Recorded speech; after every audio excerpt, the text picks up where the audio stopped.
fasten or join with someone or something. And when it happens, we call it harmony. It is a sense, a feeling, the same as when we sense or feel that we are sad, angry, hurt, joyful, excited, or any of the emotions which plague us. The word harmony is used for an agreement, for relationships. Harmony signifies something that is consistent, orderly. Some consider the Gospels to be in harmony, since they each follow a similar story path. We know the harmony of music since lost the place, that happens. We know the harmony of music when a combination of notes strung together in such an order as to create a melody of a song. It can even be the simple combination of two notes playing at the same time. It does not matter if the subjects are animate or inanimate, nor does it matter how many there are, as long as there are at least two in the combination. The bottom line is, the vibrations of all participants are in compliant with each other. The waves of their vibrations coalesce into something more, which is due to their vibrations being in sync. But what's important is what we feel, that sense of pleasure, a feeling of comfort, an internal calm, tranquility. It just feels correct. It just feels right. Just like when we are feeling and sensing the vibration from a combination of musical notes as they come to us, pulsating on our eardrums, as well as on every tactful sensation of our being. Basically, those vibrations we feel from music are the same we feel when we sense our harmony with other people. And just like music, harmony can happen when two people are together and their individual vibrations complement each other. So it is no surprise that like harmony felt from an orchestra or a band, there can be harmony in larger groups of people, such as the harmony that radiates from this congregation. Harmony will come from any combination of people, animals, plants, minerals, even the earth itself, and beyond. So when any combination of anything comes together, and those items have complementing frequencies or vibrations, then those things take on a joining, a fastening, bound together through vibration, and that is what we call harmony. Then we are truly feeling the truth in our oneness with the all. So how do we get there from here? How do we get to that feeling of harmony? How do we maintain that feeling? Here are some tips. Starting here at home with Unity.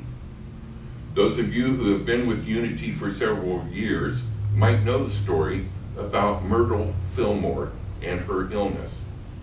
How she worked through that illness to health, and how her experience helped start the evolution of Unity Church of Christianity.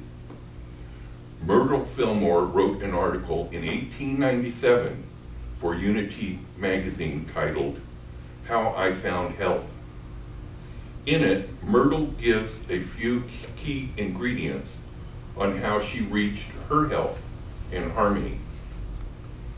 Myrtle had tuberculosis. She states, I was very sick. I had all the ills of mind and body that I could bear. Medicine and doctors ceased to give me relief, and I was in despair. She goes on to explain her thought process and reasoning, which leads to her explaining how she talked to the different organs in her body, telling them nothing but strong, positive affirmations and reconnecting them to God. She also states, I asked their forgiveness. And she says, I became very watchful as to what I thought and said. I did not let any worried or anxious thoughts enter my mind. And I stopped speaking gossipy, frivolous, petulant, angry words. In the closing paragraph, she writes, I want everybody to know about this beautiful, true law and to use it. It is not a new discovery, but when you use it and get the fruits of health and harmony, it will seem new to you, and you will feel that it is your own discovery. So within this article, Myrtle points out some clues on how to reach a state of harmony. There are the evident ones, such as watching our thoughts and speech in order to maintain a positive mental attitude. But the one I feel is pretty significant is that she talked to her organs and asked them to forgive her. You know, forgiveness is the ultimate thing we can do to show our love. One of the universal laws God gave us is that the universe abhors a vacuum and will fill that vacuum. But first you need to move something. Forgiveness is like a shovel, and we use it to dig out our hate and anger, to lose any judgment and open ourselves to acceptance. When this happens, the universe will fill it with love, which can then reside within us. And that is when the vibration of harmony is at its strongest. I also found a quote from Rosemary Fillmore Rhea, who is a granddaughter to Charles and Myrtle Fillmore. Rosemary states, as we look at our complex and conflicted world, we might agree that one of the most needed ingredients to bring forth universal peace and harmony is the attribute of forgiveness. Sounds like you listened to some lessons of Grandma. In my search of harmony in the Bible, there were many passages which came up giving reference to the attributes of harmony. Words such as forgive one another, join together, peace, and love. But the actual word harmony was used in only one section found in the English Standard Version of the Bible. Just before the Colossians section that Danny mentioned, I was surprised. This comes from Colossians 3:12-14.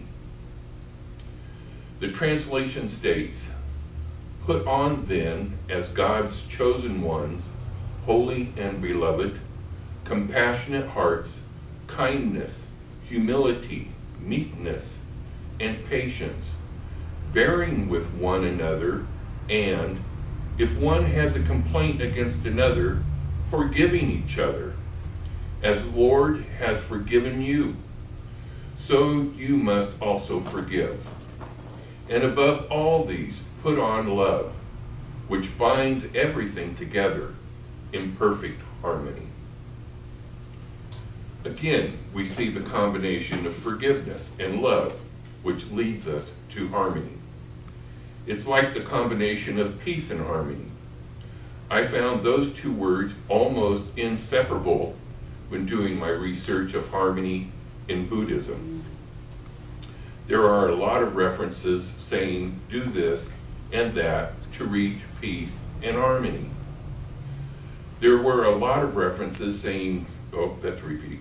But I found this description and I felt it would be useful. Quote, harmony is the smooth, pleasant, and non-contentious functioning together of two or more things, end quote. The Buddha said there are several things which will foster love and respect, helpfulness and agreement, harmony and unity. You must act with love, speak with love, share without reservation, and possess with your companions in the holy life.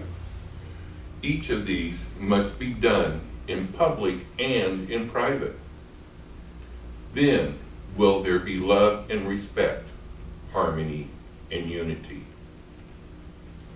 To close this talk, here is part of an article I found at Unity titled,